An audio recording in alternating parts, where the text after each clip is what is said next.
Hello guys, welcome back here in the North Sea at ito po, bali sailing back na tayo pabalik sa may puerto since the weather is picking up here in the offshore oil field at pag mga ganito mga panahon ay talagang naisip namin na yung magandang papasuking negosyo, anong pwedeng pag-usapan pagdating sa may kainan. So alam nyo na kapag ganitong mga panahon dito sa may North Sea, masama ang panahon ay talagang naisip ng karamihan ano kaya yung magandang pag-uusapan, anong magandang negosyong uumpisahan kapag nasa bakasyon. Talagang naisip namin yan, especially kapag bugbog na yung katawan namin at yung barko namin sa may alon. Talagang maiisip mo talaga na ano kayang pwedeng pagkakitaan pag nasa bakasyon na, lalong-lalo na kung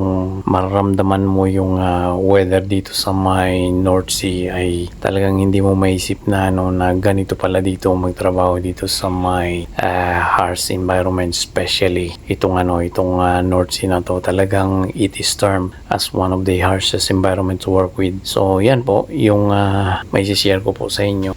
Talagang pagdating sa alon ay medyo bihira po yung masasabi ko na na may matibay. Talagang makakaramdam ng hilo, masusuka at talagang lang ang iniisip lang namin is yung pamilya. This is for our family. So kagaya nito ay masama na naman ang panahon at sailing back na lang kami pabalik ng puerto to seek some shelter. Thank you very much for watching guys. Please don't forget to click like and share and comment down below kung taga saan po kayo para malaman ko kung saan inabot tong video na to.